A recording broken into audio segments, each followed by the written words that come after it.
నమ్మకమైన సోర్స్ నుంచే కరోనాపై వివరాలు తెలుసుకోవాలని, తప్పుడు ప్రచారాలు నమ్మకూడదని ప్రధానమంత్రి నరేంద్ర మోదీ చెప్పారు.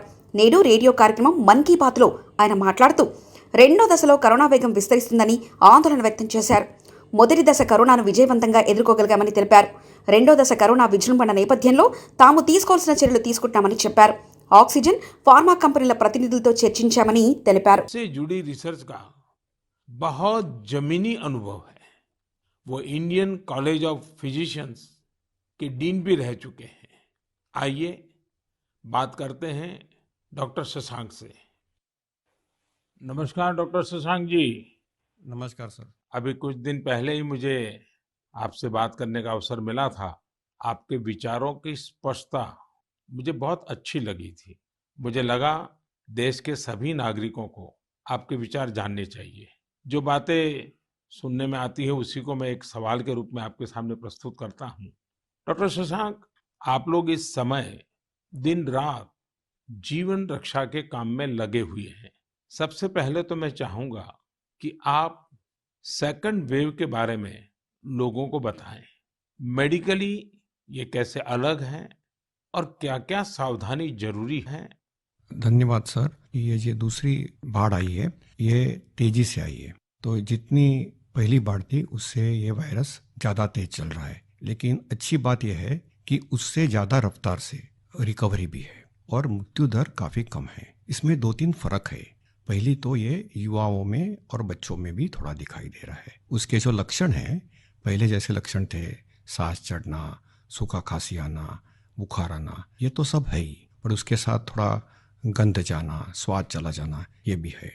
और लोग थोड़े भयभीत हुए। भयभीत होने की बिल्कुल जरूरत नहीं है। 80-90% लोगों में इसमें कोई भी लक्षण नहीं दिखाई देते हैं। ये म्यूटेशन जो बोलते हैं, घबराने की बात नहीं है। ये म्यूटेशन होते रहते हैं। जैसे हम कपड़े बदलते हैं वैसे वायरस भी अपना रंग बदल रहा है, और इसलिए बिल्कुल डरने की बात नहीं है। और ये वेव को हम पाल कर देंगे। वेव आती जाती है और ये वायरस आते जाते रहता है। तो यही अलग अलग लक्षण हैं और मेडिकली हमको सतर्क रहना चाहिए। एक 14 से 21 दिन का ये कोविड का टाइम टेबल है, इसमें वैद्यकीय सलाह लेना चाहिए। डॉक्टर शशांक, मेरे लिए भी आपने जो एनालिसिस बताया बड़ा इंटरेस्टिंग है। मुझे कई चिट्ठियां मिली हैं जिसमें ट्रीटमेंट के बारे में भी लोगों की बहुत सी आशंकाएं हैं। कुछ दवाओं की मांग बहुत ज्यादा है, इसलिए मैं चाहता हूं कि कोविड के ट्रीटमेंट के बारे में भी आप लोगों को जरूर बताएं। हाँ सर, क्लिनिकल ट्रीटमेंट लोग बहुत देरी से चालू करते हैं और अपने आप बीमारी से दब जाएंगी ये भरोसे पे रहते हैं और मोबाइल पे आने वाली बातों पे भरोसा रखते हैं। और अगर सरकारी दी हुई सूचना का पालन करे तो ये कठिनाई का सामना नहीं आता है।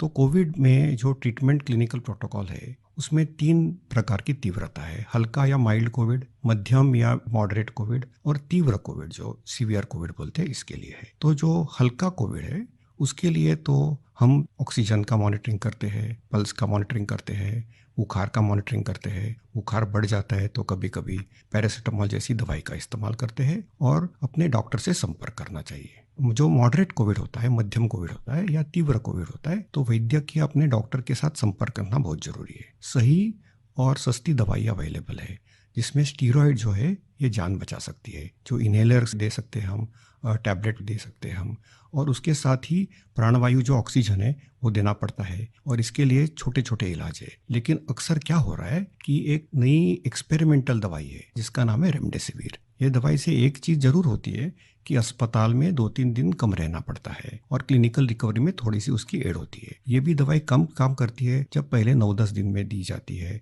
और ये 5 ही दिन लेनी पड़ती है। तो ये लोग जो दौड़ रहे हैं रेमडेसिविर के पीछे, ये बिल्कुल दौड़ना नहीं चाहिए। ये दवाई की थोड़ा काम है। जिनको ऑक्सीजन लगता है, प्राणवायु ऑक्सीजन लगता है, जो अस्पताल में भर्ती होते हैं और डॉक्टर जब बताते तभी लेना चाहिए। तो ये बहुत जरूरी है सब लोगों को समझना। हम प्राणायाम करेंगे, हमारे शरीर के जो लंग्स है उसको थोड़ा एक्सपांड करेंगे और जो हमारी खून पतली करने वाली जो इंजेक्शन आती है जिसको हम हिपैरिन बोलते हैं, ये छोटी छोटी दवाइयाँ देंगे तो 98% लोग सर ठीक हो जाते हैं।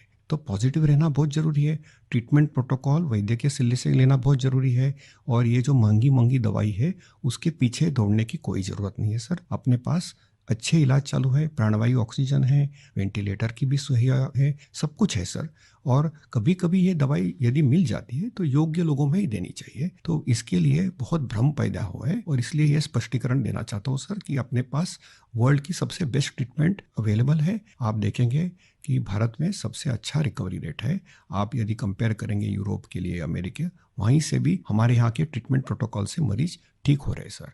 डॉक्टर शशांक, आपका बहुत बहुत धन्यवाद। डॉक्टर शशांक ने जो जानकारियां हमें दी वो बहुत जरूरी है और हम सबके काम आएगी।